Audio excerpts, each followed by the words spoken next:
Have you ever sat down to study, opened your notes or your textbook, looking at the lecture slides, and somehow found yourself doing almost anything else instead? You check your phone, you reorganize your notes, you make another cup of coffee, you tell yourself you'll start in 10 minutes, and then an hour passes by. Then the guilt arrives. You may think, why can't I just do it? Maybe I'm lazy. Maybe I'm not disciplined enough. Maybe everyone else has figured this out except me. If you've ever felt this way, you are not alone. And contrary to what many of us believe, procrastination isn't necessarily laziness. Here are 3 ideas that have helped me understand procrastination differently. 1. Procrastination is often protection, not laziness. We tend to think procrastination means we don't care, but often the opposite is true. Sometimes we procrastinate because we care deeply. The exam matters, the rotation matters, the fellowship matters. We all want to do well, and because it matters so much, starting becomes uncomfortable. What if I realize I don't know enough? What if I fail? What if I try my hardest and it still isn't enough? Avoidance temporarily protects us from those uncomfortable emotions, not because we're lazy, but because we're human. The problem is that relief is short-lived. The anxiety returns, often stronger than before. As we move through medicine, life becomes more complicated. In med school, many of us could dedicate long stretches of time to study, but as residents, registrars, and consultants, there are other priorities. Work becomes demanding, the responsibility becomes greater. Some of us become partners, parents, carers. We carry financial pressures and family commitments that our younger selves didn't yet know. Yet we still expect ourselves to perform exactly as we did back in our late teens or 20s. And when we can't, we conclude that we've become lazy. The truth is that life has become heavier. And despite that, you've also become wiser, more skilled, more resilient, more capable than the version of you that first walked into medical school. 2. Lower the barrier to starting. One of the biggest mistakes we make is waiting until we feel motivated. We tell ourselves, tonight I'll study for 4 hours. Tomorrow I'll get everything done. Once I feel ready, I'll begin. But motivation is unreliable. Action often comes first. Instead of asking, can I do 4 hours?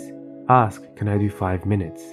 Read 1 page, answer 1 question, review 1 flashcard, open the textbook or notes. Make starting so small that resistance has nowhere to hide, because beginning changes something. Once we're moving, continuing often becomes easier. We also need to stop expecting ourselves to perform at our best under our worst conditions. Rest is not the same as laziness.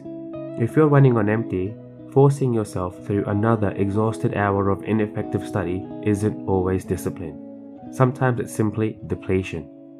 Learn when your energy is highest. For some, that's before the hospital wakes up. For others, it's immediately after exercise. It may be arriving 30 minutes before the ward becomes busy. It may be using small pockets of time throughout the day. The more you practice noticing these opportunities, the more they begin to appear. 3. Build momentum through consistency.